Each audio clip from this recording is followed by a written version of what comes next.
am the Kid Movie Ninja. Hi, Internet! And welcome to Kid Movie Ninja with your hosts, Fighting Leaf and Husky the Wolf. I'm sorry, but you kinda caught us in the middle of a very important call with a very weird organization. Greetings, Fighting Leaf. I suppose you're wondering why we're calling you. No, we're really not. There's only ever one thing that people want whenever they contact me on camera, and that's to review a movie that furthers their own interests. Told you he'd figure it out. Whatever. That's not important. What is important is the film we want you to... Zootopia? Wow, he got that one too. Shut up, Carl. The point is that we need you to cover this film for the entire human world to see. Why? It's not like it didn't make waves or anything. Well, it needs to make more waves! We have big plans in the future, and they depend on this film!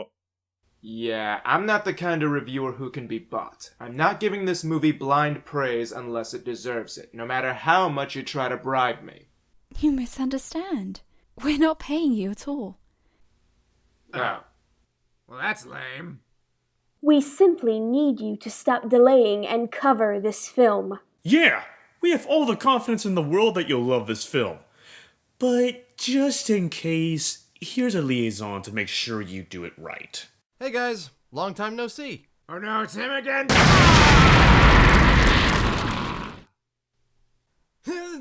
Why? Why would you do that? I'm just the bit part here. Oh. Well, that's good. Well, at least they're getting along. Are you sure this is a good idea? Shut up, Carl. Every single time. Well, you heard him, folks. Time to tackle one of the biggest kid flicks of the year. Without further ado, Zootopia. The movie starts off with a nature scene, and right when the tiger's about to kill the wabbit, we see that it's all just a middle school play put on by anthropomorphic animal children. This is Judy Hopps, currently being voiced by Della Saba, or Saba, I don't know names, come on, before she grows up into Jennifer Goodwin. This play is explaining the basic setup of the movie, how this is a world that used to be full of what we think of as the predator-prey dynamic, but has evolved into something more akin to human society, only with animals. Don't care. More blood, please.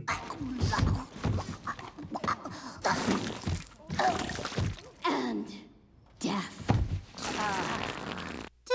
It's like watching a really kiddie Mortal Kombat. But yeah, the good times are over and no one goes around killing anyone anymore. Lame! Each of the kids on stage talks about what they want to be when they grow up now that they aren't slave to the old ways anymore. The sheep wants to be an astronaut. The tiger wants to be, Today I can hunt for tax exemptions. I'm gonna be an actuary. You must be a riot at parties, kid. But Judy here wants to be a police officer, which strikes some people here as funny. Judy's having none of that, though. She's got big dreams, and she's gonna go to a magical, faraway place where the sun's always shining and the air smells like... No, Husky, it's not Albuquerque. Aw, man. This place is none other than... Zootopia! A place where all creatures coexist, hold hands, and sing Kumbaya all the day long! Or something like that. Judy's parents, however, don't like the idea of her becoming a police officer. Yeah, they're all like, oh, well, there's never been a buddy cop before. Yeah, a lifetime of complacency is bad. No, we are not exaggerating. You ever wonder how your mom and me got to be so darn happy? Nope. Well, we gave up on our dreams and we settled. That's right, Stu. We settled hard. See, that's the beauty of complacency, Jude.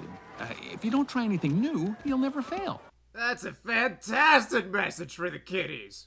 Judy slips off when he sees some of her friends getting harassed by the big fox named Gideon Gray, played by Phil Johnston. However, when she tries to stand up to him,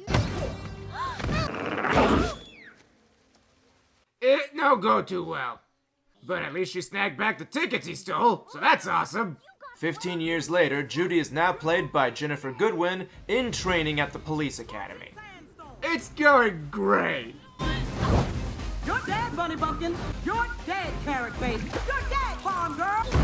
You're dead, dead, dead, dead. Dead? Death by toilet.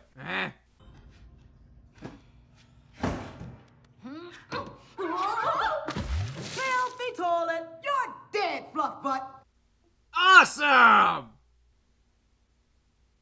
You're really weird. Anyway, Judy's not about to give up without a fight, so she presses on harder than ever, finding out ways to make her diminutive size work for her instead of against her. Once it's time for graduation, this guy, Mayor Lionheart, voiced by J.K. Simmons, sweet, awards Judy with a shiny new badge. And this is Assistant Mayor Bellwether, voiced by Jenny Slate. It's a real proud day for us little guys. Bellwether, make room, will you? Come on. It's way too early to say what I'm thinking right now. You mean that she's the... Yes, Husky, that. So it's off to Zootopia, but not before one last hug for the folks. That and some anti-fox weaponry. And wow, this place is big. It feels like a real frickin' city. It even has a believable infrastructure that really seems to fit the diverse body structures that live there.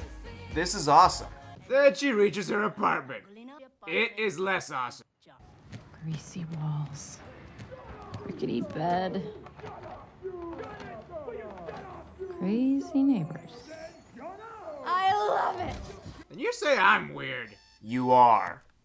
Now time for a little segment I like to call Fun with Stereotypes. Let's witness the awkward. Meet Clawhauser, voiced by Nate Torrance. He's extremely fat and extremely gay. They really did hire a bunny. What? I gotta tell you, you are even cuter than I thought you'd be. However, a non-bunny calling a bunny cute is actually a little taboo, so... I am so sorry. Me, Benjamin Clawhauser.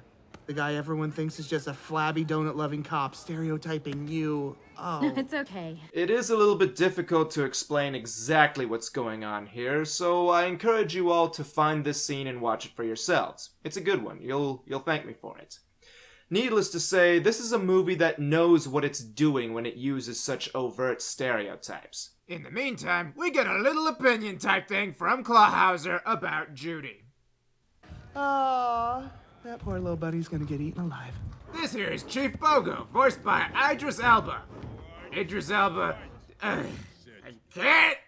Names? Why are names so difficult? So yeah, Chief Bogo here tells the crew about a string of missing persons cases all across Zootopia. The only thing they have in common is that they're all predators. So what's Judy's first assignment? Our first bunny, Officer Hops.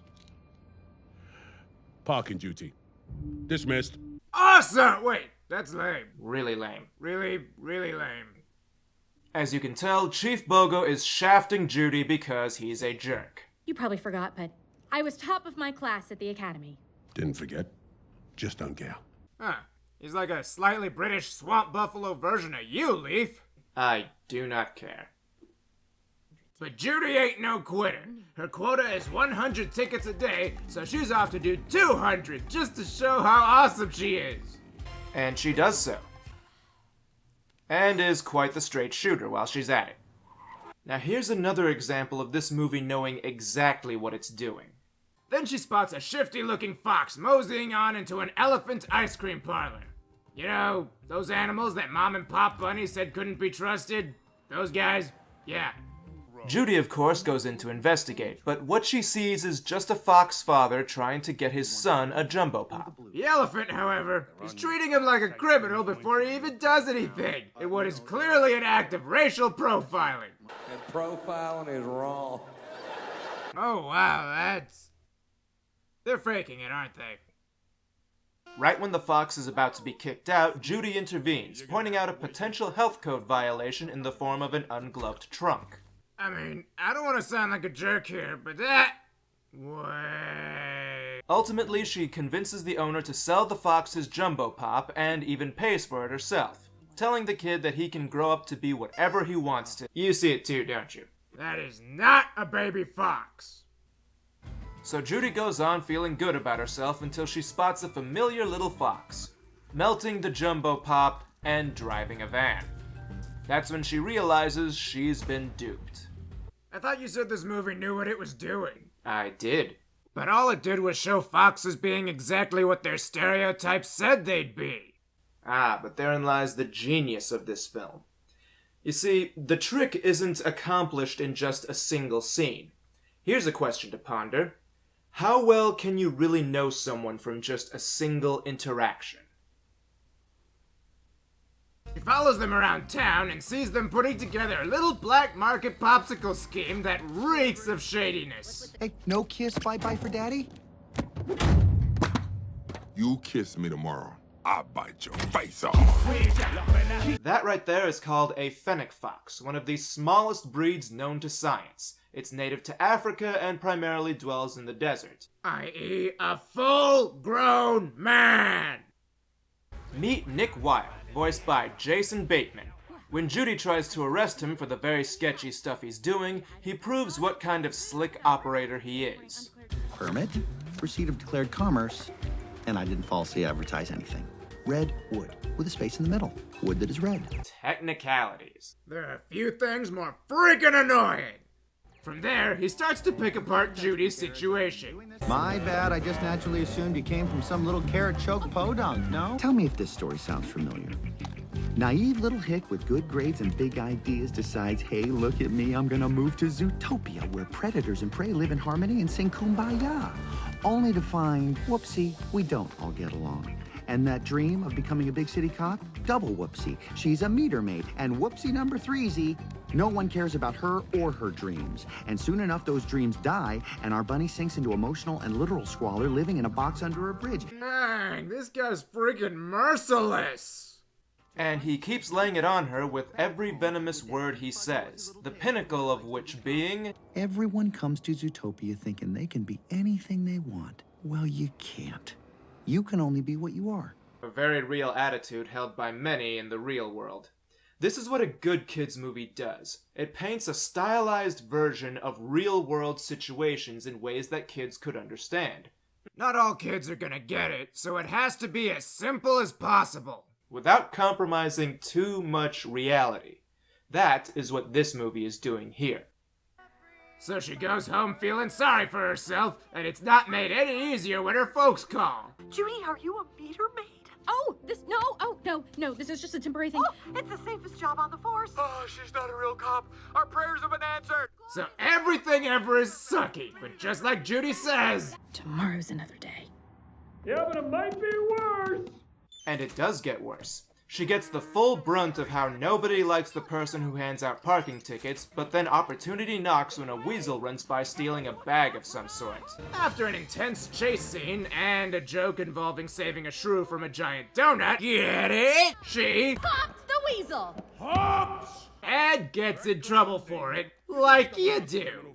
But sir, if Life isn't some cartoon musical where you sing a little song and your insipid dreams magically come true. So let it go. Was that a Frozen reference? When an otter lady pops up begging for someone to find her husband, Judy does a profoundly stupid thing. This is Otterton. I will find him. Because that results in this. You're fired. What? But since we need to keep the movie going, Here's some plot convenience! oh look, Assistant Mayor Bellwether just happened to show up to praise Chief Bogo for giving Judy the case. Plot convenience! Didn't think I'd get to use that in a good movie. Good movies can get away with almost anything. Us little guys really need to stick together, right? Like glue. Good one. Nope, still too early. These kinds of hints may be obvious to seasoned movie buffs like us, but they are presented subtly enough to where someone could be fooled. You've always got a friend at City Hall, Judy. All right, bye-bye. Plot point! So Bogo gives her 48 hours to crack the case or she's off the force, which is bogus since they've made zero progress on it either, but Judy spots a lead in the form of a familiar fox. She tracks down Nick and begins asking him some questions, and to ensure his cooperation, she tricks him into incriminating himself. And of course, it's with the only thing you can pin on anyone: tax fraud. Yeah, $200 a day, 365 days a year. Since you were 12, that's 2 decades, so times 20, which is 1,460,000, I think. I mean, I am just a dumb bunny, but we are good at multiplying. Anyway, according to your tax forms, you reported, let me see here, 0. $200 a day, Fluff. 365 days a year since I was 12. Actually, it's your word against yours. It's called a hustle, sweetheart. Oh! Burn! Burn! Burn! Burn, you foxy fool! Burn! Even the little fennec felon gets a kick out of this and moseys on out of there. So now Nick is forced to work with Judy, and the first place he leads her is to a Cheech Marin cameo. And then... The pleasure pool.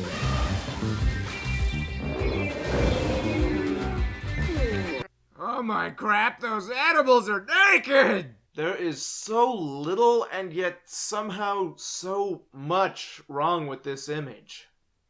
This scene just goes to show how the proper or improper use of camera angles can affect the way we perceive things. We get some elephant jokes before we get to the next plot point. A license plate number. So Nick takes Judy to the DMV and... Oh no. Sloth's at the DMV. Yeah, because they take forever. I get it. Great. Flash, 100-yard dash. Buddy, it's nice to see you. Nice to see you, too. Hey, Flash, I'd love you to meet my friend. Darling, I've forgotten your name. Officer Judy Hobbs, CPD, how are you? I am doing just fine as well as I can be. What? Hang in there. Can I? Yeah, this scene is funny and all, but we need to move ahead or else we're gonna be here all day. Fast forward!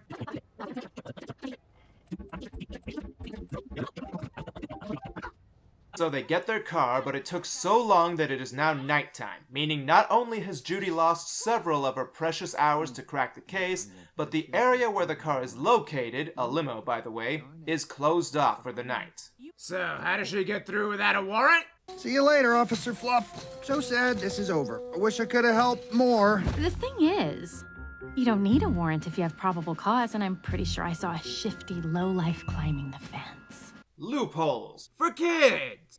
They track down the car and start searching for clues when, oh! If your otter was here, he had a very bad day. I'll bet he did. You know who else is having a bad day? You guys! They both get captured by polar bear thugs and are whisked away to see Mr. Big, who apparently doesn't like Nick. Why is that? I may have sold him a very expensive wool rug that was made from the fur of a skunk. But... Oh, sweet cheese and crackers. Wait, wouldn't that be more valuable because it's harder to harvest? Whatever, time to see Mr. Big! And we all know what's coming. Is that Mr. Big? No, you're not fooling us. What about him? Is that him? Oh, no, you're not. That would be an interesting inversion on this trope. That's gotta be him. Stop talking.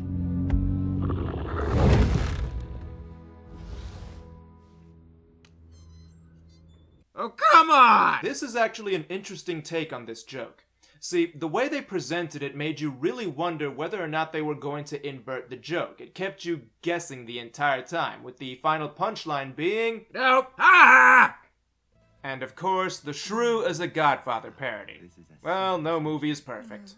Also, of course, Judy doesn't know when to keep her tiny mouth shut. I'm going to find out what you did to that otter if it's the last thing I do. Then I have only one request. Say hello to Grandmama. Isom. See? Stupid! But now it's time for another round of... Plot convenience! They don't get sent to an icy death because, of course, it's his daughter's wedding day. And she just so happens to be the same shrew that Judy rescued earlier from the giant donut! So out of respect for Judy's heroism, Mr. Big lets them live and even shares details about why Emmett Otterton, the missing otter, was in his limo. Apparently Otterton was Mr. Big's florist, and he had something important to talk to him about. So Mr. Big sent the limo to pick him up. But then he went completely insane and started ripping up the car all himself. They are then sent to Mr. Manches, the limo driver, to learn more. Also, the word manchas is Spanish for spots. There, we said it. Not sure why, but we did. They convinced Manches to let them in to discuss the case, but surprise, he too now is a bloodthirsty animal. Judy calls in backup and they run to the Skytrams. They narrowly escape the guy by chaining him to a light pole, shenanigans happen, and the backup finally arrives. They take them all to see Manches, but le gasp, he's gone. Bogo demands her badge, but Nick steps in, shames him for not being any help at all, and tells him to go jump in a lake because they still have 10 hours left. And they go on their way. Suck a lemon. Now here's where the movie shows how it knows what it's doing with Nick's character. When he was a child, he wanted to join some kind of scout troop. He would have been the only predator among them at the time. But the others weren't so keen on him joining because he was, in fact, a fox. And no one can trust a fox. Memories like those last, and their marks are deep. That is the tragedy of this character. He thrives in the stereotype the world gave him because he was never given a chance to be anything else. Yes, ultimately he made the choice to stop trying, but when the world offers you nothing but broken dreams, well, the definition of insanity is trying the same thing over and over and expecting a different result. So he did what he had to do to survive in a cold, uncaring world. But their tender moment passes as Nick gets an epiphany. All they have to do is check out the traffic cams to see what they caught, to see what happened. However, getting access to those cameras would be all but impossible now, especially with Chief Bogo in his perpetually bad mood. But remember, you've always got a friend at City Hall, Judy. Yay, connection! The only way anything ever gets done. And clear my afternoon, I'm going out. Oh, no, but sir, you do have a meeting with Herds and Grazing. Sir, if I could just do... Okay, can we just say it now? No, Husky, let the movie do it. So they go to see Assistant Mayor Bellwether. Nick acts like a creeper. She gets them access to the street cameras before Lionheart calls her away. Oh, feels good to be appreciated. Smell weather! Not saying it. You can't make us! So they spot a couple Timberwolves capturing Manches. Look at these dum-dums. Hey! Bet you a nickel one of them's gonna howl. And there it is. I mean, what is it with wolves and the howling? What's with your face not getting ripped off your skull? They follow the trail of the Timberwolves, and the rapport between these two is actually quite fun and natural. But you'll have to watch the movie yourselves if you actually want to see any. Ha! So they go to this place called Cliffside to investigate further when one of the wolves catches Nick's scent.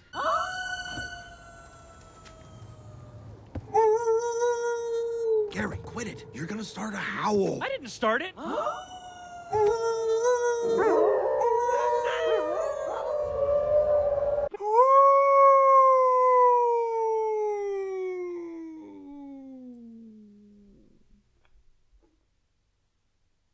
This movie's friggin' racist! Once inside, they find the motherlode of all evidence. Everyone who is missing is freaking here and acting like animals, including Mr. Otterton. And who's behind this sinister plot? Why, this goes all the way to the top brass. Of course. But it seems that even Lionheart doesn't know what's causing these animals to go savage. But because parents ruin everything, Mom and Pop call, blowing their cover and triggering a lockdown, forcing them to escape through the toilet. And many showers were taken afterwards. They tell Chief Bogo about this, and it's not long at all before Lionheart is arrested and the entire operation is blown. Everything seems all well and good until a press conference happens, and Judy is forced to try and answer questions she knows nothing about, like, why did these guys go savage? Something in their DNA. Nick, of course, doesn't take this well. He brings up the fox repellent spray that Judy has been carrying this entire time with her, and walks out. After that boneheaded answer Judy gave to the press, everyone lives in fear of every predator they see. And still more of them are going savage for seemingly no reason, creating a world of fear and distrust all over Zootopia. Oh, and Bellwether is mayor now. This scene is a powerful one. They're trying to make Judy the face, or mascot, or what have you, of the ZPD, but then we get this exchange. I came here to make the world a better place, but I think I broke it. Don't give yourself so much credit, Hops. The world has always been broken. That's why we need good cops. More kids' movies need to do this. They need to address the fact that the world is messed up. And that everyone makes mistakes, even good guys. And sometimes those mistakes, like speaking without thinking, have consequences. So she rejects the offer and goes back home to Mom and Dad. That's when she meets that bully fox from earlier in the movie. He works with Judy's parents now. And we get one last plot point. See, throughout the film, the characters have been talking about something called night howlers. About the night howlers. Night howlers! At first they thought the night howlers was referring to the wolves, which is what led to the bust. But it isn't true! It's almost time for the wrap-up. For those of you who don't want to see major spoilers to this movie, click on the annotation below. That'll take you to the final thoughts. And don't worry, there won't be any compromising footage put after that point. Now then. Here we go. As it turns out, night howlers are the colloquial name for a bulb and flower type called the Mindicampum holocithius. Not a real thing. We checked. These are toxic flowers that cause any animal that eats them to go completely nutsoid. Not just preds, but anyone at all. Meaning someone is out there specifically targeting predators with the stuff. Now Judy knows what she has to do, but she can't do it alone. So she goes out to find Nick. And now, the official wrap-up. After a small series of waterworks, Nick agrees to help Judy find the truth. He won't stop picking at blueberries. We get more Disney references, complete with a guy named Weaselton. Weaselton. Weaselton. Weaselton. Weaselton. Weaselton. Weaselton. Get it? Who stole a ton of night howlers at the beginning of the movie. Did I mention that? No, good. And take him over to be threatened by Mr. Big. Since she's not technically a cop right now, she can do that sort of, maybe, I don't know. They find the buyer, a ram named Doug, and the movie turns into Breaking Bad for a while. They learn that this Doug guy is turning night howlers into a mind-screwing bullet to make predators go insane. Shenanigans happen, resulting in them getting away with a small amount of evidence while destroying the rest. They find out that this whole plan was orchestrated by Mayor Bellwether. What a twist that we guessed in the first 10 minutes. Because she's sick of being mistreated by the bigger, stronger predators. They get knocked into a pit. Bellwether shoots Nick with savage juice. We get a quick reenactment of the middle school play at the start of the movie. The bullets were actually replaced with blueberries. The cops show up just in time. The good guys have audio proof of Bellwether incriminating herself. Nick becomes a cop, and apparently sloths can drive really, really fast. The end! There. I reviewed the friggin' movie. It was really good. But honestly, who's surprised at this point? It was all over every movie site ever. It was all over DeviantArt. It was probably all over other websites that you should never ever Google. This movie wowed just about everyone, and for good reason. Its story was well thought out, as was its twofold message about the pitfalls of racism both toward minorities and majorities. And most of all, the characters were fun, and, when they needed to be, deep and real. This is how it feels to have your dreams dashed. This is how people respond to these types of situations. It doesn't matter if you're human, predator, or prey. There are some truths that transcend all of those boundaries. There, I did the friggin' review. Can I go back to looking at movies that I specifically want to look at now? Yeah, good work. I'll get my report over to the board, and everything should be good. Good. Now get out of here! Fine. Be that way. So, who the heck were those animals in the shadows anyway? I really don't care, and neither should any of you.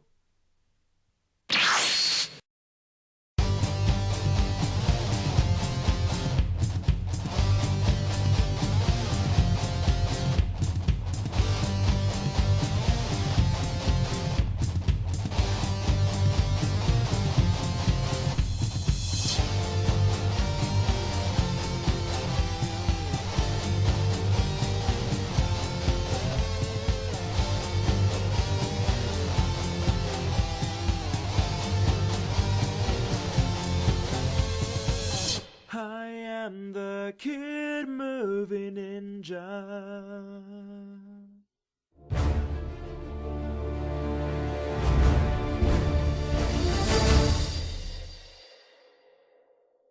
Time for another Patreon shout for Jordan Mathis and Steve Sharp. Check out Steve's music down below at his YouTube page, Sharp Rain. He's awesome. Shenanigans happen and backup finally arrives. ruined my take, Thor!